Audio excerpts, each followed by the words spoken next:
Greetings everyone. Welcome to Narayana's. This is Chaitanya. This is a daily news analysis in which we select certain articles from the Hindu as well as Indian Express and do a detailed discussion. The topics that have been selected today are as follows. Firstly, taking on the drone. It is from Indian Express page number 12. Next, Indian banks asset quality improved to decadal high. RBI Bank's report, which is from the Hindu page number 18. Next, investment in P-notes rose in November to rupees 1.31 lakh. This is from the Hindu page number 18. Next, scientists are using fruit flies to find clues to Huntington's disease. It is from the Hindu page number Science 2. Next, the last one, not judiciary's job to strengthen or weaken government or opposition. It is from the Hindu page number 15. Now let us start our analysis. This article is on the recent drone strike carried out by one of the terrorist organizations, the Houthis. And that too on a commercial ship. This is quite new to India in terms of the terrorist organization called Houthis striking Indian ship. Because this is not owned by India, but the stakeholders are Indians here. And this is Indian-bound ship. So, this is of security concern to India. Also, how the geopolitics of the Middle East pan out and its impact on India. What India should do in the future course of events, whether it should align with any particular country or deal it autonomously on its own, like its usual policy of being multilateral, or rather align with US. So these are the questions that have been raised recently on account of this strike, and also how the politics of the Middle East could impact the India. Whether the Iran is one of the reasons for this air strike is also one of the issue. That is the drone strike. Now let us look at the topic. The title of the topic is Taking on the Drone. The relevance of the topic will be understand about the navigation security paradigm in India. Because here, the strike was carried out on Indian-bound ship, that too which is traversing through the Arabian Sea from the Red Sea. So, when it was traversing through or traveling through the Red Sea, we have seen these strikes carried out. And thus, it is important that we secure our sea lanes of communication. Why? Because 95% of the trade by volume is carried out through the seas, through the oceans.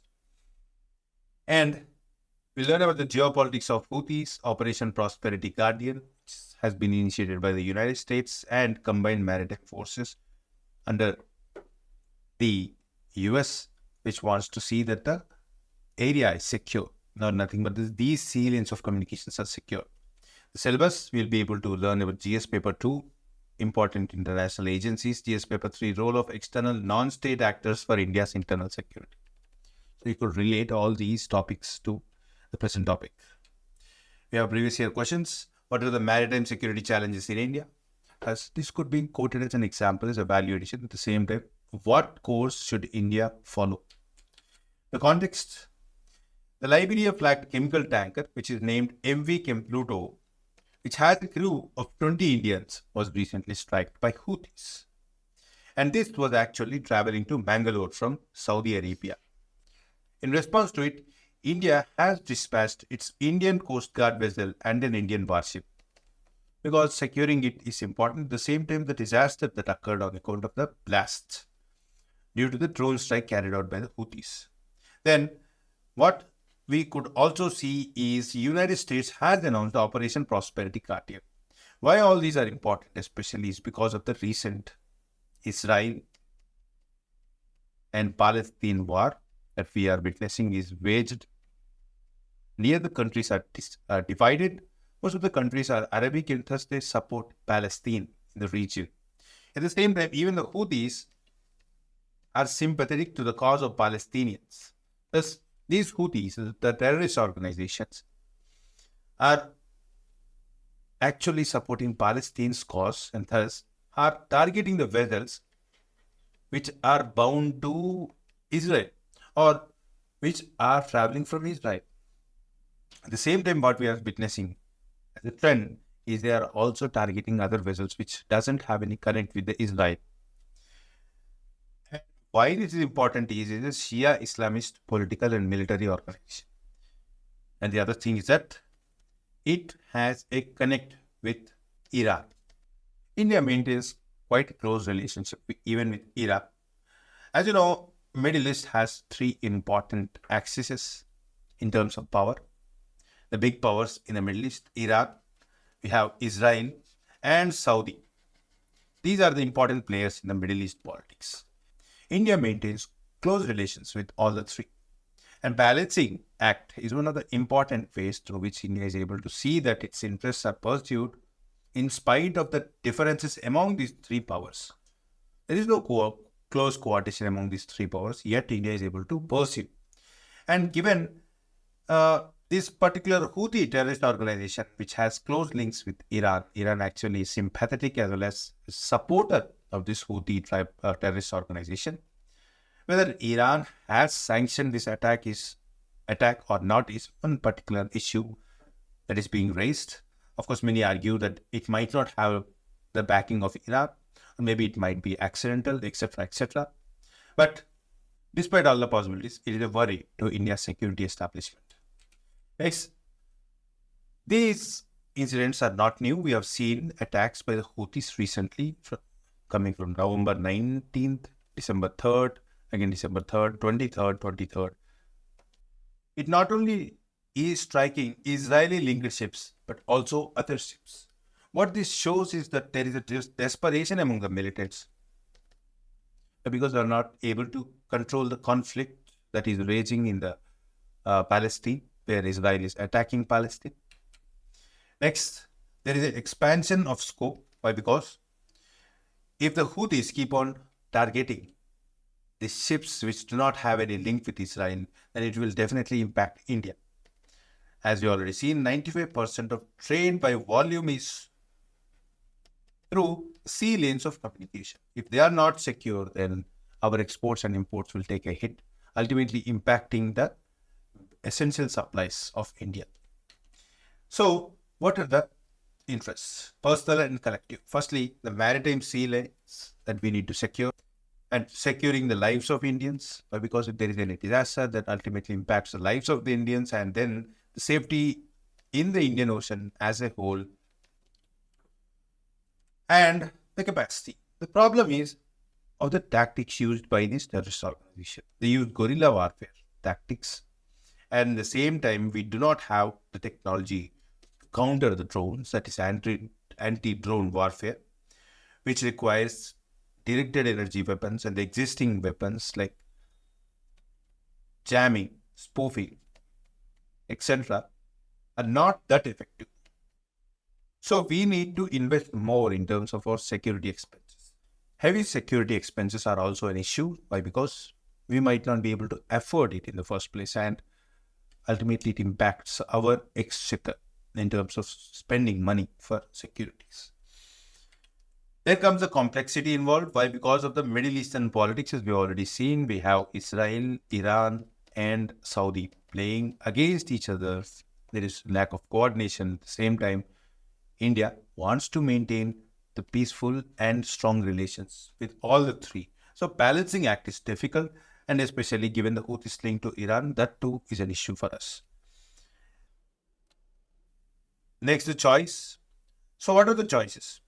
We have to see that we have counter technologies countering the attacks of the drones, and we have to see that there is safety and security in the Indian Ocean.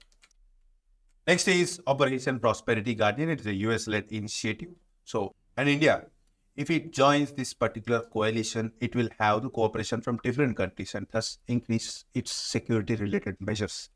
It has been formed in the year 2023 December, that is this year, and what it aims is to address the security challenges that exist in the Red Sea and the Gulf of Aden. This is important.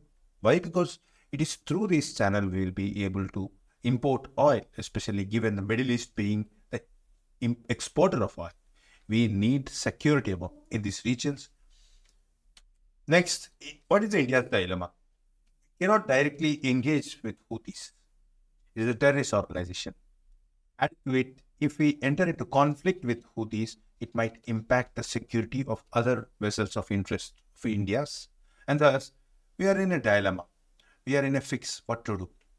And next is the challenge. If India aligns itself with other countries like United States, what is the stance on the autonomy? Because we Indians give high priority to India's neutrality and strategic autonomy. That is, we want to see that we take our own decisions. If there are any issues, we do not align with one particular country. Why? Because if we align with one particular country, there is a possibility that the countries which are in opposition to that country could raise concerns. So, United States has interests which are in opposition to Iran, where India wants to see that it has relations with not only the United States but also Iran. So, it needs a balance act. So we cannot see that other countries get enraged on account of the actions or consequences of India's steps. And thus, we need to see that our autonomy is intact. We took our own decisions. That is the thing. Next is, it complicates India's relationship with Middle Eastern countries on account of the different axes that we have referred to. So this completes the article. Now, let's look into another one. The article is on a recent report released by Reserve Bank of India on the status of banking sector. The asset quality of the banks has improved. This is a good sign for the economy. As you know, banks play an important role in economic stability as well as functioning of the economy in terms of providing loans, etc. This is important and significant. Recently, we are also witnessing higher growth rates. All these indicate that our economy is performing well. Added to it, the financial stability is also strong on account of these new indicators. Added to it, these parameters that have recently been released show the quality of the banking system. The title of the article is Indian Banks Asset Quality Improved to Decadal High. So, since 10 years, this is the best performance of the banking institutions of this country. The relevance of the topic, we'll learn about the financial stability, how to assess the financial stability of the economy in terms of the banking system, the various parameters that we are going to see, which have seen an improvement.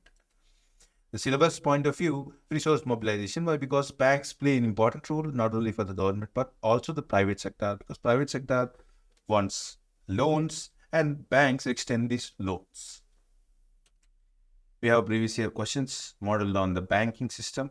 For example, capital adequacy ratio. We'll also see the capital adequacy ratio in this topic. Coming to the context, as per the statutory requirement, that is lawfully, as per the statute. Banking Regulation Act 1949, Reserve Bank of India has to give this report. Okay, this report is on trend and progress of banking in India 2022-2023. So this is the report that the RBI should give lawfully, and it releases this report every year, publishes it, through which we will be able to know about the status of the banking institutions of this country.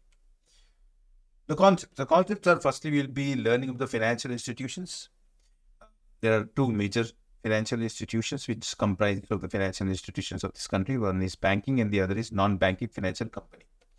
We need not go into the details of the banks and NBFCs, the composition, structure, etc. But these constitute the financial institutions of this country. And the banking, we have scheduled commercial banks and non-scheduled commercial banks. As you know, scheduled commercial banks, as the name itself suggests, should be registered as per the Schedule 2 of RBI Act. And thus, as per this requirement, banks are supposed to maintain various requirements.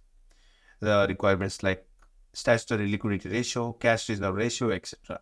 Thus, this enables the bank to get help from the RBI whenever required, or nothing but assistance whenever it required. This enables the bank to raise money from the RBI at bank rate. As you know, the rate charged by the Reserve Bank of India, that is the central bank of this country, is low. Thus, obviously, these will have certain advantages. Though the cost of complying regulations is also higher, but ultimately, the stability of the scheduled commercial banks is higher. If they are lawfully regulated, the customers will have more trust on these banking institutions. So, these are about the scheduled commercial banks and non-scheduled commercial banks. As the name suggests, non-scheduled commercial banks need not comply with the regulations as per the Schedule 2 of the RBI Act. Now, let us look into capital to risk-weighted asset ratio. As the name itself suggests, the risk-weighted asset ratio. See, what are assets? Assets are nothing but, in the banking terminology, that is how the banks earn money is through the assets. These assets are nothing but the loans extended by banks. So banks give the loans. These are called assets. Why these are called assets is because these loans will provide interest. Interests are nothing but the returns, the profits. Okay. So banks give the loans, which are called as assets. And the problem is these assets may be profitable, may not be profitable. Thus, they have risk element within it. And the risk depends upon the customers that the banks are lending to. If they are prime customers, the risk is lower. If they are subprime customers, the risk is higher. For example, generally the businesses which are running in profits are considered prime customers. Why? Because their ability to repay is higher when compared to the consumer, the normal consumer, household consumer. He might not have that amount of income to actually back his loan in terms of providing interest to the bank. So the risk is higher. So depending upon this risk element, banks keep aside certain capital. Depending upon this risk element, that is, there are various loans extended by the banks, and on that basis, they calculate certain risks. The percentage of the risk depends upon the borrower, and thus, on the basis of this assessment, banks set aside capital so as to overcome the possibility of the failure of the bank. Because in the near future, if the risks keep on increasing, and there might come a time when the borrower might not be able to repay and the losses are incurring higher and higher. Thus, banks should keep aside certain capital. And on that basis, they keep aside capital, which is the capital to risk-weighted asset ratio, the ratio of the bank's capital in relation to the risk-weighted assets and current liabilities. Okay, liability of the bank. For scheduled commercial banks, RBI has said that 9% is a requirement. For public sector banks, the CRAR is higher, that is capital to risk-weighted asset ratio is higher for public sector banks. Because public sector banks' exposure to risk is higher. As they are owned by the government, they involve in certain activities, certain welfare activities as well. Where the extension of loan is not only for the sake of profitability, but also for the sake of provision of services to the citizenry of this country. Thus, the risk exposure of the public sector banks is higher. That is why the CRAR requirement is higher. So, the capital that is to be set aside for the public sector banks is higher in comparison to scheduled commercial banks. If you keep aside certain capital, that means it leads to higher costs, right? Why? Because you could have used this capital for extending loans. That is the money that is to be set aside. You could have used it for extending loans, and thus you could have earned more money. Instead, you are setting aside the capital. So, higher the capital requirement, the higher is the operational cost of the banks. But because ultimately what the bank should look into is its profitability. But here, as we already discussed about the public sector banks, it is altogether a different matter where its extension of loans is also to take care of certain services that are required by the citizenry of this country and the government, because it's a welfare state. Our country is a welfare state. It extends certain services. So this is about the CRAR ratio requirement. And why we set aside capital is because we want to overcome the possibility of failure of the banking institutions in case of the liabilities. If the liabilities might rise in the near future, we have to be prepared to see that we could overcome this crisis. Next is the gross non-performing asset ratio. As the name itself suggests, it is about the non-performing assets. So assets are nothing but the loans that are extended by the banks. Non-performing, as the name itself suggests, they are not performing. Nothing but they are not performing. So banks are not able to earn interest, or they are not able to get back the principal that they have extended to the customers. So if they are not able to get back the returns as predicted or as estimated, then obviously it is a non-performing assets. And thus it is a clear indication of the health of the banks. If the non-performing assets are lower, then obviously the losses incurred are lower. So one more indicator is the provision coverage ratio. In this case, on the basis of the bad debts incurred by the banks on account of the business operations carried out by the banks, that is, ultimate operation of the banks is to extend loans. When they turn out to be debts, there is a necessity to see that we are able to cope up with it, right? So what banks do is certain percentage of the funds are kept aside by the banks to overcome the debts, okay? To see that when this debt occurred, bank has sufficient capital to continue its operations. So this is the provision coverage ratio. The higher the provision coverage ratio, the higher is the ability of the bank to cope up with the risks that are associated with this extension of loans, etc. kind of business. Next is the slippage ratio. One other indicator is the slippage ratio, under which we calculate fresh non-performing assets. So these fresh non-performing assets are calculated every year, and on that basis, we'll be able to know whether the new loans that are extended by the banks are turning out to be profitable or not. So this too is a positive indicator in terms of assessing the health of the banking institutions. Now let us look into the highlights of the report. Firstly, the bank's consolidated balance sheet has improved. Okay, that is scheduled commercial banks consolidated balance sheet has improved. Balance sheets, as you know, shows the profit and loss statement, whether the bank businesses are becoming profitable or not. That is what it indicates. What we have seen is there is an improvement in the bank balance sheet, and in 2022-23 it has expanded by 12.2%. So the profitability of the banks is improving. That is what this indicator shows. And it has been shown that it is driven by credit to retail and service sector. Service sector and retail sector has taken more loans. And obviously, why it has turned out to be positive is that the loans that these sectors have taken, they were able to repay the interest as well as repay the principal as well. Next is, there is a favorable capital to risk weighted asset ratio. So the CRAR requirement, which we have already seen in the previous slide, banks are not only complying with the CRAR requirement, instead we are seeing higher compliance in terms of percentage, 16.8%. We have Basel norms which also dictate the CRAR requirement, which is 11.5%.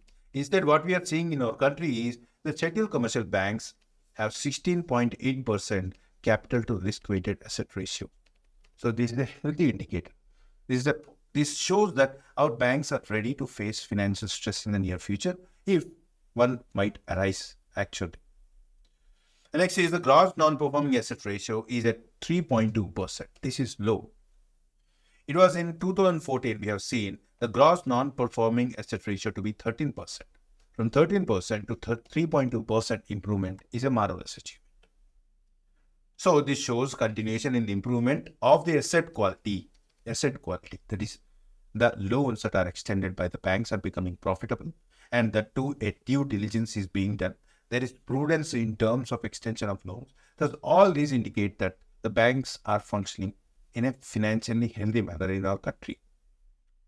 Next, the other highlights are the credit growth has been seen not only with respect to scheduled commercial banks, but also urban cooperative banks as well, in which the credit growth has been observed to be 2.3% in the year 2022-23. So even the consolidated bank sheets of the urban cooperative banks have also been healthy.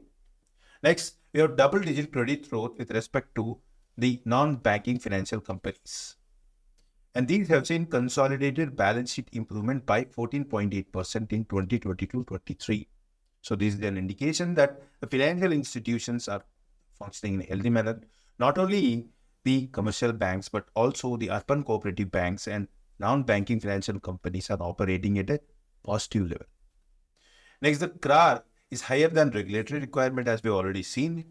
And the provision coverage ratio, which is one of the measures through which we calculate or assess the financial stability, has seen to be improvement from 69% to 74%.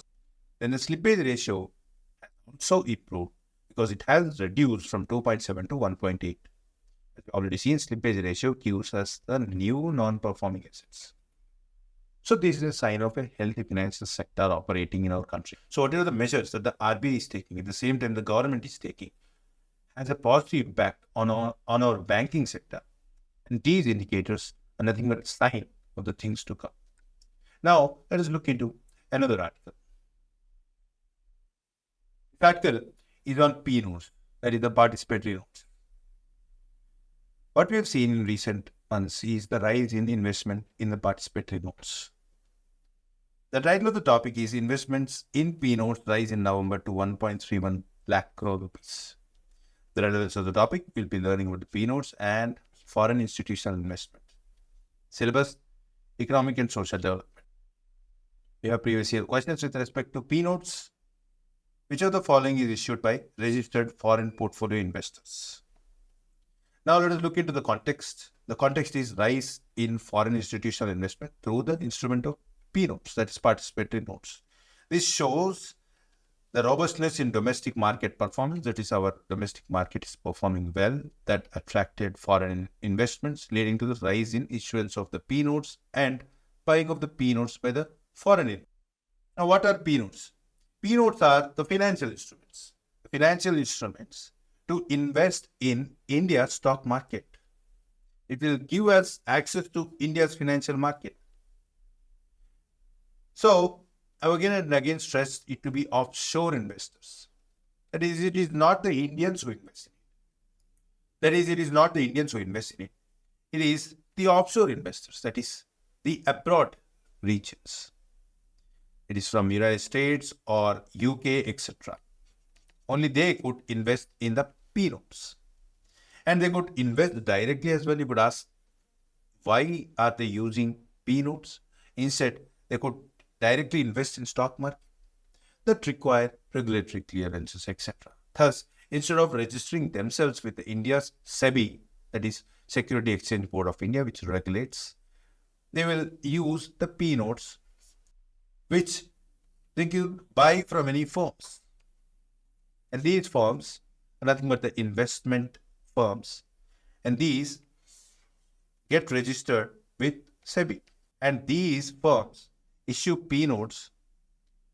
And these P notes are bought by the offshore investors.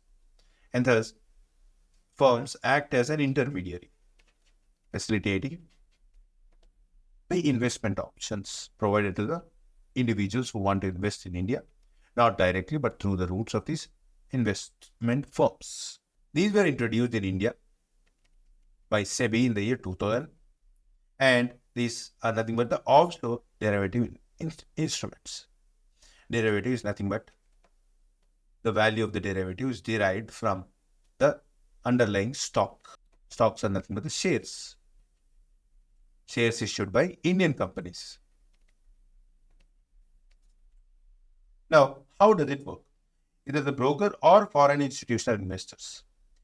These get registered with SEBI, as we already see.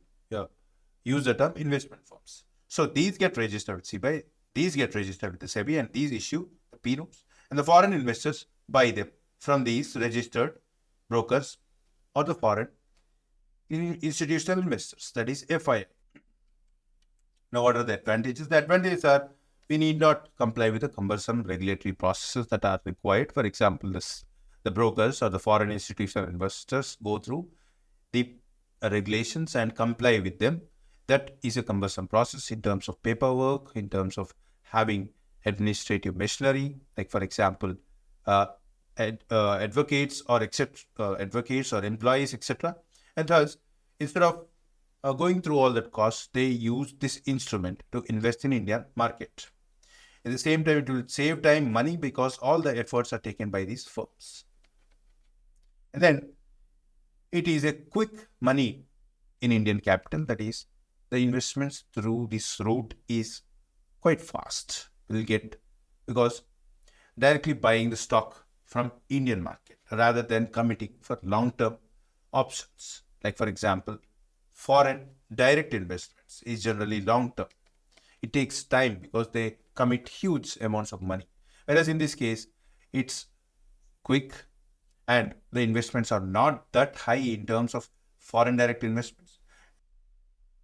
And then they will take advantage of the tax laws, etc. to see that the tax that they are paying is lower. Of course, it is as per the rules and regulations set by India.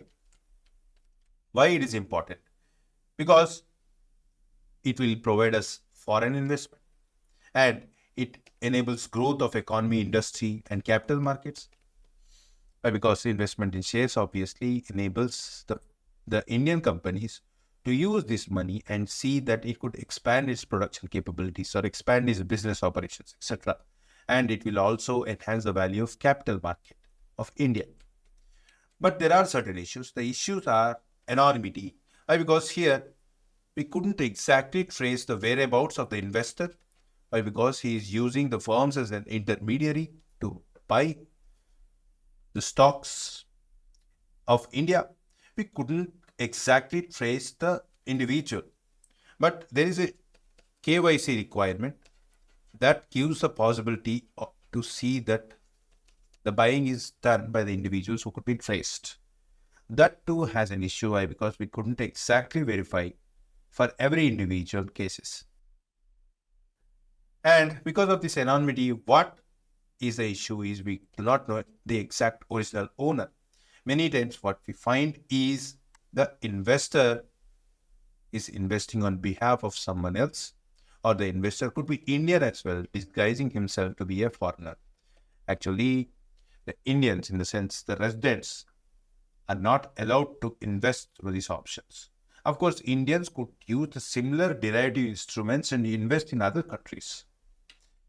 And there is a possibility of using black money to invest, and the possibility of using it for money laundering and illegal activity. Especially, there is a suspicion that the terrorists also use these instruments and launder money into India, at the same time invest in Indian market. What are the measures taken by SEBI? SEBI has, in 2016, included the P-notes within the money laundering rules. Thus, money laundering rules do apply on the investment done through these instruments as well.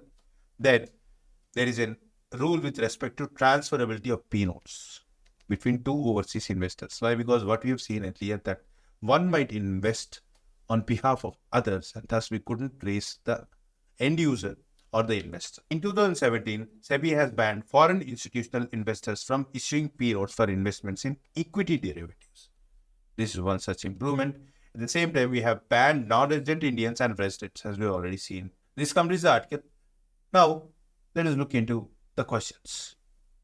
This article is on Huntington's disease.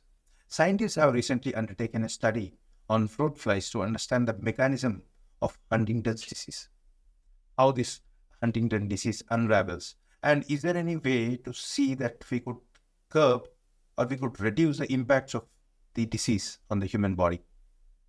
Huntington disease is inherited, we inherit from our parents. There is close to 50% probability that we'll inherit this disease from the parent if the parent has Huntington disease in the first place. And understanding about this disease is important to relieve us from the symptoms of the Huntington disease. And we are also trying to find a way whether we could actually completely suppress the faulty gene that we are inheriting from the parent. As you know, genes are inherited from the parents. And if there is any fault in the genetical code, obviously this will impact the functioning of the body. And in this case, the neurons of the human brain are going to be impacted, and thus it will impair our movements. As you know, neurons are connected throughout our body, and any impairment in terms of the development of the neurons ultimately impacts our ability to have the proper motor skills, thus causing the movements which are not voluntary, sometimes impairing our ability to think as well. So understanding this disease is important. The relevance of the topic, we are going to learn about the Huntington's disease. And syllabus, GS paper 3, awareness in the fields of biotechnology. Because in this case, we are trying to see if we could actually have any genes within our body that has the ability to curb the symptoms or to curb the possibility of degeneration in the neurons. As in the case of the fruit flies, where we are trying to see if a particular gene could actually enable us to fight this disease. We have various previous year questions on the diseases. Understanding about the disease is important from the prelims examination point of view. In this case, consider the following statements regarding the Zika virus disease. With the context. The context has already been explained. That is, we are trying to understand the fruit flies to see the impact of Huntington disease. At the same time, the possibility to uh, have a treatment in the near future. Huntington's disease, as we already seen, it is a genetic disease. That is, we inherit genes from the parents, and if a particular gene, that is in this case HTT gene, is faulty in the parents, there is a possibility that there is 50% chance that we could inherit from the parents this gene, and ultimately we too could be diagnosed with HTT disease, that is Huntington disease. What happens in this disease is the nerve cells get damaged on account of a faulty protein. Really, proteins are the building blocks of our body, but if the code of the protein is faulty, then obviously it will impact the functioning. And instead of repairing the nerve cells, what we have found is it is damaging the nerve cells. So the mutation in this gene, HTT, leads to the damage to the neuron cells or nerve cells. And actually, what happens is the protein. So this Huntington is the protein which is required for repairing the nerve cells, but instead, what we find in the patients is a faulty protein that ultimately impacts the functioning. Next, the symptoms are uncontrolled movements, impaired coordination of balance and movements, and decline in cognitive abilities. That's judging things. So ultimately, if the brain cells are damaged, obviously, our ability to have a healthy functioning motor skills, cognitive skills, etc. are going to take a hit. Next is treatment. We do not have any treatment as of now. Why? Because it is a genetical disorder that we inherit from our parents. If there is any error in the genetical code that we inherit, obviously the proteins that are supposed to be manufactured within our body will be faulty and impacts our normal function. And thus, presently what we are trying to do is we are trying to relieve the patients of their symptoms. And thus, we need to develop a treatment in the near future, and that is why we are conducting studies on the fruit flies to understand this disease in detail. Now let us look into the details of the Huntington disease in brief. The reason for this disease is faulty HTT gene, and the mutations in HTT gene is a main culprit. Actually, it is also called as polyglutamine disease.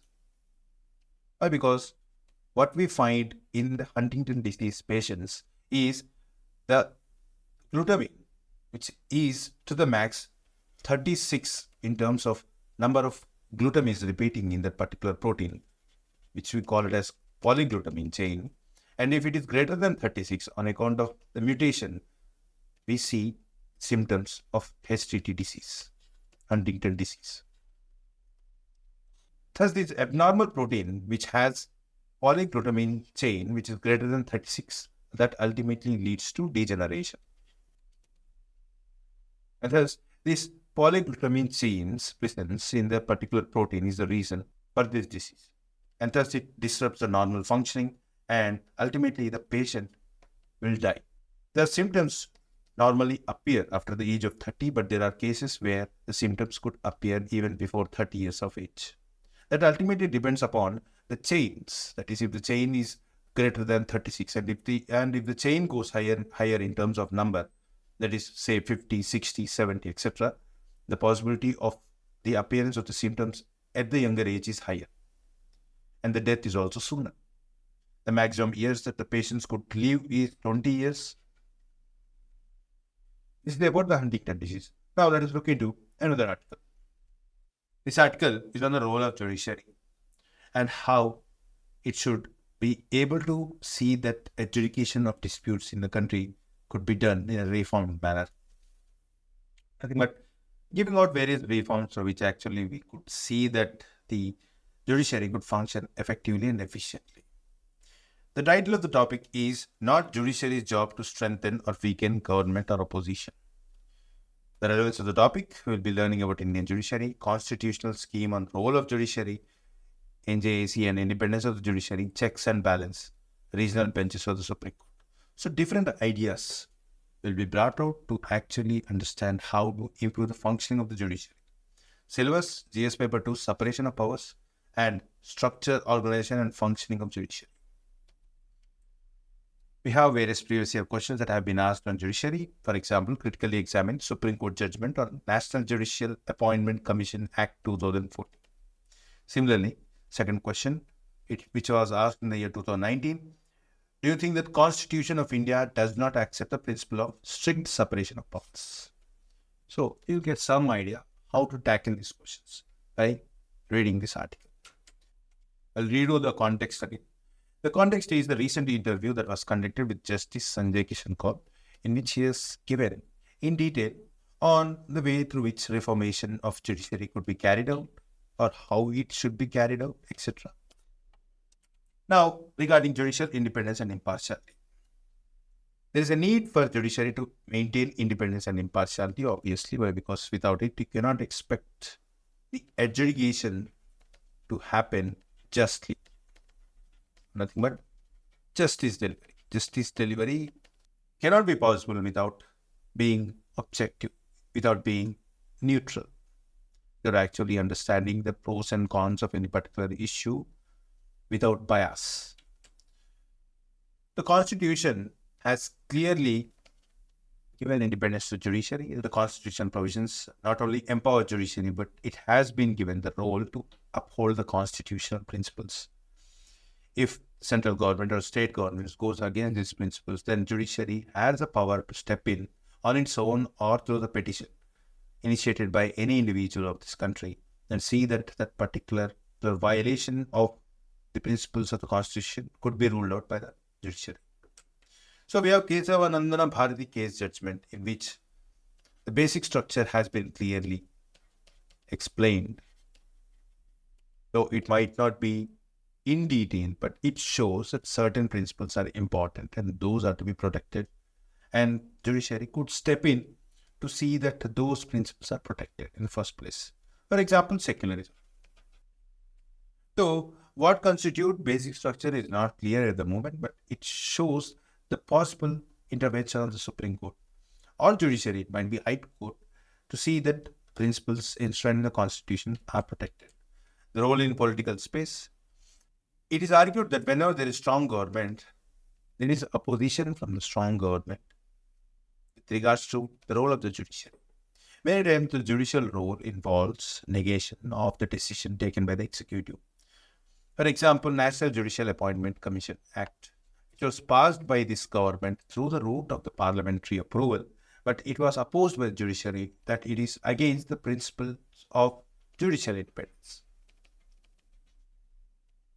But what one should keep in mind is the judicial role is to see that there is a check and balance.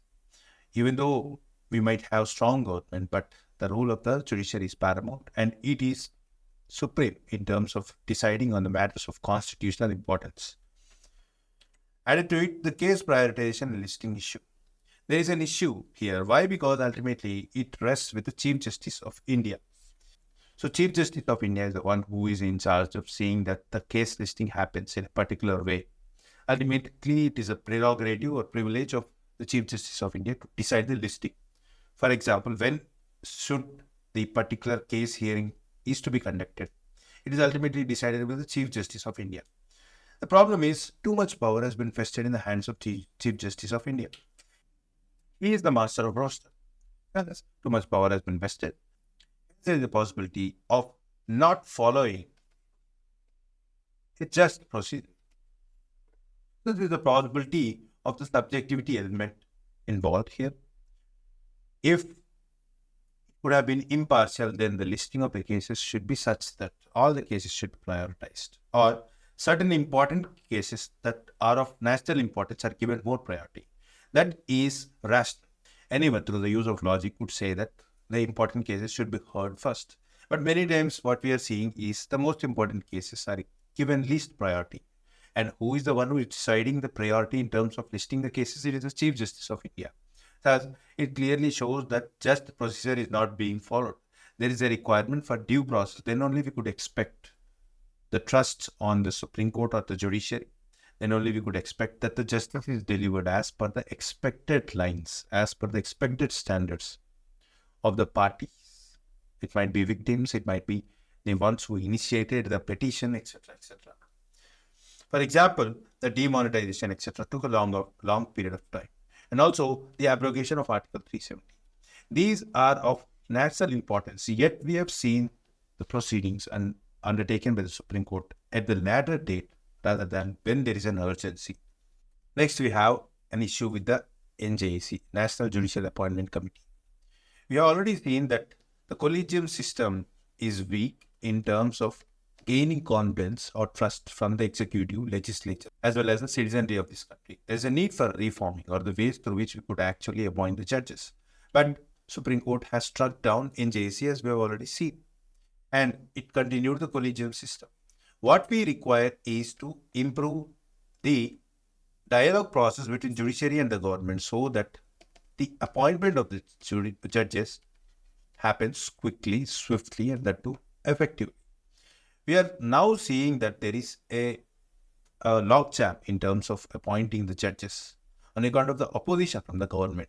Ultimately, the president's approval is required.